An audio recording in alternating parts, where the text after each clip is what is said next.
প্রিয় দর্শক, ICT online স্কুলের প্রফেশনাল এক্সেল ওয়ার্ডে তৃতীয় পর্বে আপনাকে স্বাগতম। গত পর্বে আমরা ফন্টের বেসিক কিছু ফিচার সম্পর্কে জেনেছি।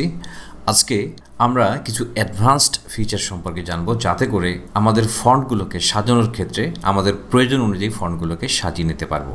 যেমন অনেক সময় দেখা যাচ্ছে যে কোনো একটি টেক্সট সামান্য একটুর জন্য দ্বিতীয় লাইনে চলে যাচ্ছে, মানে জায়গার সংকুলন হচ্ছে না। তো সেক্ষেত্রে আমরা কিভাবে আমাদের লেখাগুলোর মধ্যে সামঞ্জস্য রেখে আমাদের ফন্টগুলোকে সংকলন করতে পারি। আবার অনেক সময় দেখা যায় যে কোনো একটা হয়তো ডকুমেন্টের মধ্যে লেখাগুলো অনেক কম হয়ে গেছে, তো সেখানে হয়তো লেখাগুলো অল্প লেখা পেজের মধ্যে বেমানান লাগছে। এর জন্য আমরা আজকে কিছু ফিচার জানবো এবং আগামীতে প্যারাগ্রাফটা যখন ভালো করে শিখবো তখন কিন্তু টোটালি নিয়ন্ত্রণটা আমাদের হাতে চলে আসবে। প্রথমেই আমরা যতটুকু ফন্টের উপরে আমাদের এই ফিচারগুলো অ্যাপ্লাই করব সেটিকে সিলেকশন করে নিতে হবে। সিলেকশন করে নেওয়ার পর আমরা এখন এই যে আইকনটাতে ক্লিক করব, এই আইকনটি হচ্ছে গ্রুপ ডায়ালগ বক্স লঞ্চার। এখানে ক্লিক করলে আমরা কিছু অ্যাডভান্সড ফিচারগুলো আমরা এনাবল হয়ে যাবে প্রত্যেকটা ক্ষেত্রেই। যেমন এখানে রয়েছে, তারপর এখানে রয়েছে, প্রত্যেকটা অপশনের মধ্যে আমরা দেখতে পাচ্ছি আইকনটি। এখানে আমরা দেখতে পাচ্ছি যখন মাউস পয়েন্টারটি নিয়ে যাচ্ছি আমাদের এখানে একটি অপশন কিবোর্ড শর্টকাট দেখাচ্ছে যে কন্ট্রোল ডি, অর্থাৎ কিবোর্ড থেকে যদি আমরা কন্ট্রোল ডি প্রেস করি সেক্ষেত্রে কিন্তু আমাদের এই অপশনটি চালু হবে। তা আমরা যে কাজগুলো খুব বেশি বেশি করতে হয় সেই কাজগুলো কিন্তু কিবোর্ড কমান্ডের মাধ্যমে, শর্টকাট কির মাধ্যমে আমরা কিন্তু যদি ব্যবহার করতে শিখি তাহলে কিন্তু অনেকটাই আমাদের সময় সাশ্রয় হবে। আমরা গতদিন এখানে দেখেছিলাম যে বি, এখানে যদি আমরা ক্লিক করি তাহলে কিবোর্ড শর্টকাট হচ্ছে কন্ট্রোল বি, এখানে কন্ট্রোল আই, কন্ট্রোল ইউ। তাহলে এই কমন কাজগুলো কিন্তু আমরা কিবোর্ডের মাধ্যমে ব্যবহার করতে পারবো। যেমন এখানে সাবস্ক্রিপ্ট বা সুপারস্ক্রিপ্টের ক্ষেত্রে কোন কিবোর্ড শর্টকাট ব্যবহার করতে হবে সেটি কিন্তু আমরা দেখতে পাচ্ছি।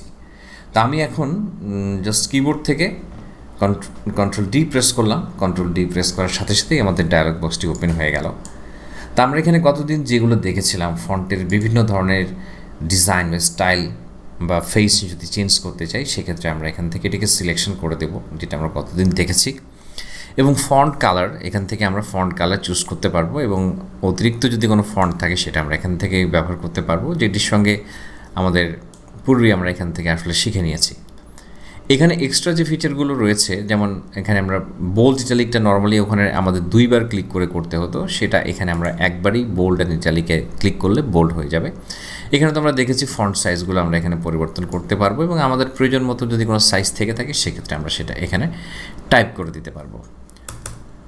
এবার আমরা চলে আসি যে এখানে যে স্ট্রাইক থ্রো যেটা দেখেছিলাম সেটিতে আমরা আগেই করেছি। এবার আমরা করতে পারবো যেটা ডাবল স্ট্রাইক থ্রো, এখানে ডাবল স্ট্রাইক থ্রো হয়ে গেছে। তো সুপারস্ক্রিপ্ট সাবস্ক্রিপ্টের কাজ আমরা কতদিন খুব ভালো করে দেখেছি, এবং স্মল ক্যাপস, অল ক্যাপস এবং হিডেন। তো হিডেনটা আমরা একটু দেখতে পারি, হিডেন করে দিলে কি হয়।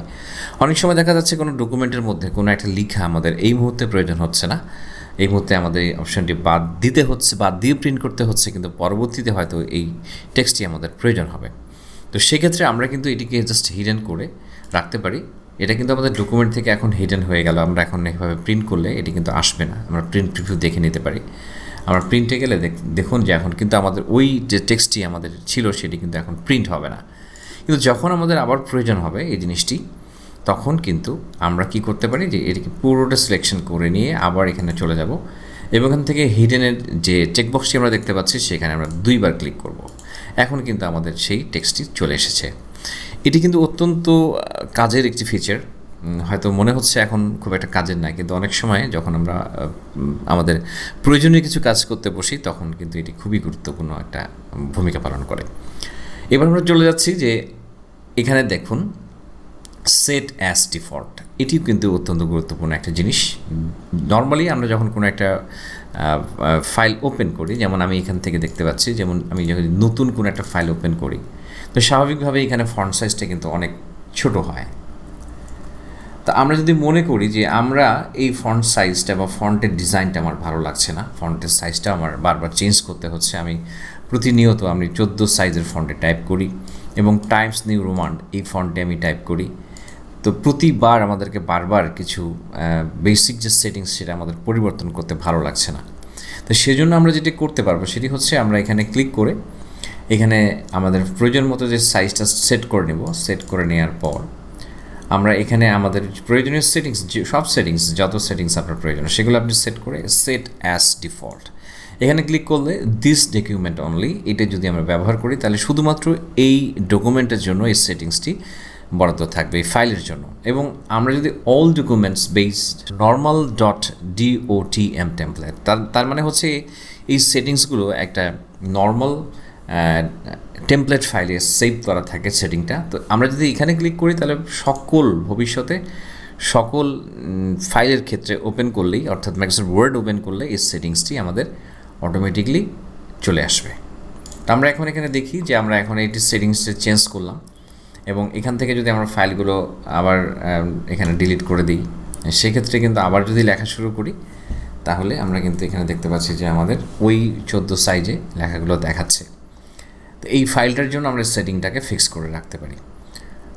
এবার আমরা চলে যাচ্ছি যে আমরা আগের লেখায় চলে আসি, আমরা একটু আনডু করে নিয়েছি। তো আনডু ব্যাপারটা আমরা পরবর্তীতে দেখব, আপাতত আমাদের এখানে আনডুর কাজ নেই, অর্থাৎ আমাদের কোনো লেখা যদি ডিলিট হয়ে যায় সেগুলোকে ফিরে আনতে পারবো, বা কোনো কাজ ভুলবশত হয়ে গেছে বা আগের কাজগুলো আমাদের দেখার প্রয়োজন হচ্ছে সেক্ষেত্রে আমরা এটা করবো, তবে এটা অবশ্যই আমরা দেখব। এবার আমরা টেক্সট ইফেক্ট সম্পর্কে কতদিন জেনেছি যে টেক্সটের মধ্যে বিভিন্ন ধরনের ইফেক্ট অ্যাপ্লাই করা যায়। তো এবার সেখান থেকে আমরা কাজগুলো করে নিতে পারবো। গত ক্লাসে আমরা দেখেছি, যারা দেখেনি তারা দেখে নিতে পারেন। এবার আমরা চলে আসছি অ্যাডভান্স ট্যাবে, এটি খুবই গুরুত্বপূর্ণ। দেখুন আমরা এখানে যদি কোনো একটা আগের ফাইলে আমি চলে যাচ্ছি, আগের ফাইলে এখানে আমরা যে লেখাটা দেখতে পাচ্ছি আমি এটিকে আবারও একটু পূর্বের অবস্থায় নিয়ে আসছি। ওকে, তো এখানে লক্ষ্য করি আমাদের হয়তো লাইনটা এমন একটা অবস্থায় আসছে যে ধরুন জাস্ট একটা ওয়ার্ডের জন্য এখানে আমাদের হয়তো একটা লেখা এখানে ভালো লাগছে না। আমরা যদি চাচ্ছি যে এখানে লেখাটাকে এখানে যদি আমরা সেট করতে পারতাম তাহলে আমাদের এই জিনিসটা সুন্দর লাগতো। তো সেক্ষেত্রে এটাকে আমরা সিলেকশন করে নেব এবং এখান থেকে আমরা ফন্টে চলে যাব এবং অ্যাডভান্সে আমরা এটাকে স্কেলিং করে সেট করতে পারি এবং কনডেন্স করে সেট করতে পারি। তো আমরা সবগুলো অবস্থা একটু দেখি, প্রত্যেকটার মধ্যেই কিছু সাদৃশ্য থাকলেও কিছু কিন্তু বৈসাদৃশ্য থাকে। চোখে অনেক সময় মনে হয় দুটো জিনিস একই, কিন্তু কিছুটা পার্থক্য থাকে। স্কেলিং করলে হবে কি, যে এটা আমাদের পার্সেন্টেজ অনুযায়ী যত পার্সেন্ট আমরা বলে দেবো ঠিক তত পার্সেন্ট অনুযায়ী এটাকে আসলে কম্প্রেস করবে।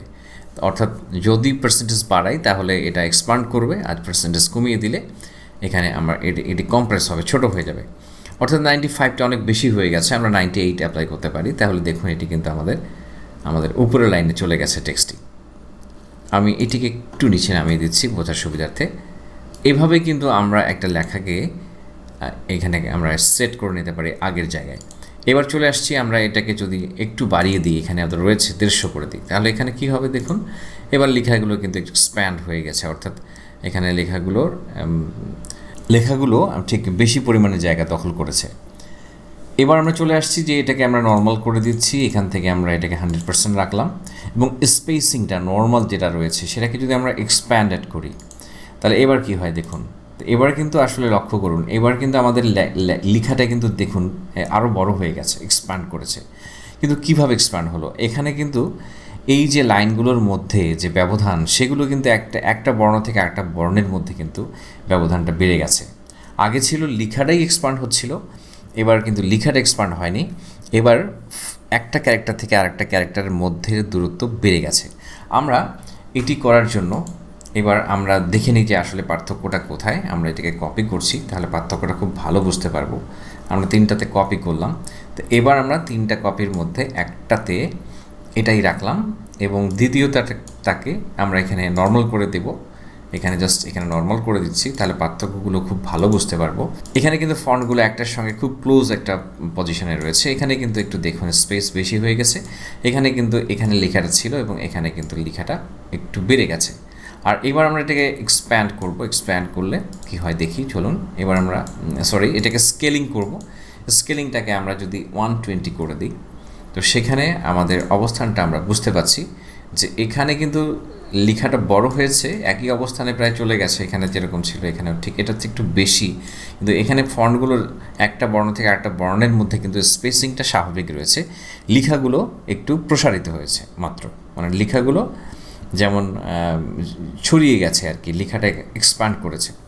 বিষয়টি বোঝার জন্য আমরা নিচ্ছি এবং এখানে এই লেখাটাকে আমি জাস্ট প্রিন্ট করে এই স্বাভাবিক লেখাটা আমি একটু নিচ্ছি একটু বোঝানোর জন্য। এটাকে কপি করে আমি এখানে একটু পেস্ট করে দিই।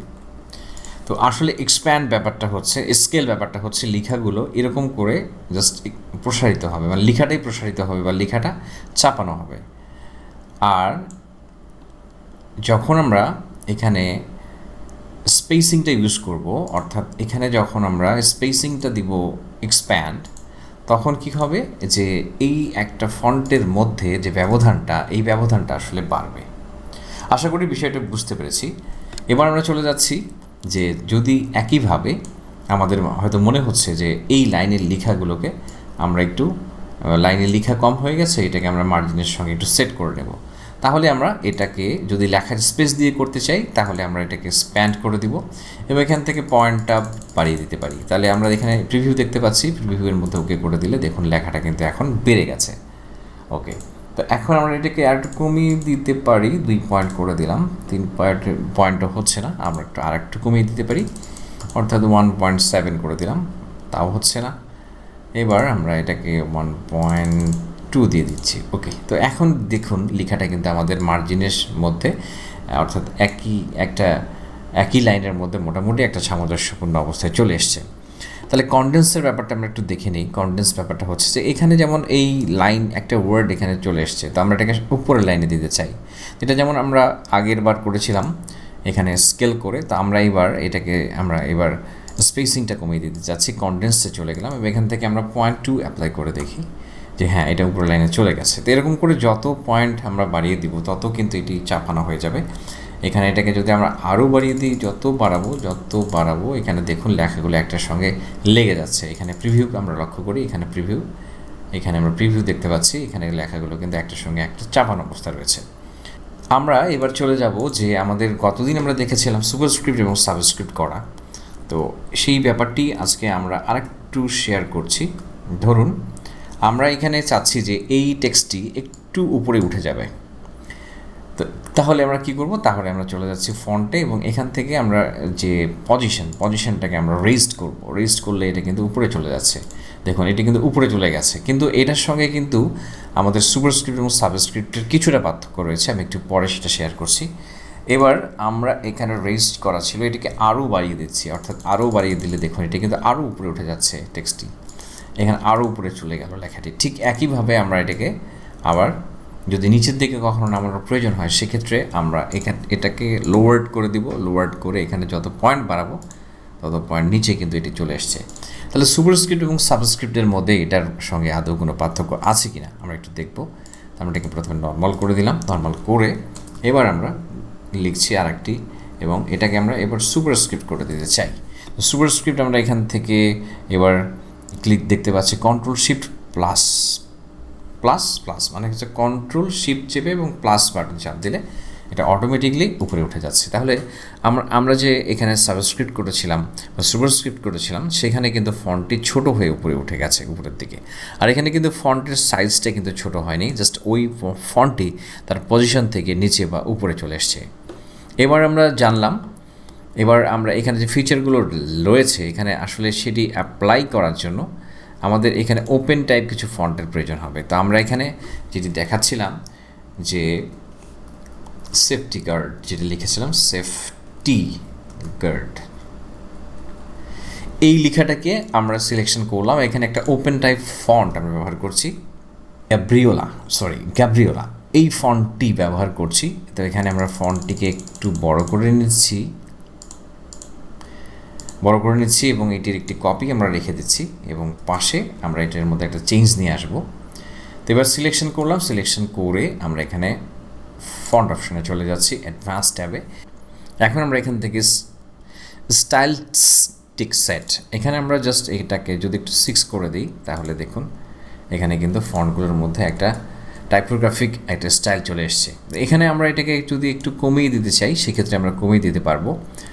এখান থেকে আমরা একটু 5 করে দেখতে পারি, তাহলে একটু অন্যরকম চেঞ্জ আসছে। এই কাজগুলো আসলে গ্রাফিক ডিজাইন সফটওয়্যার দিয়েই করা হয়।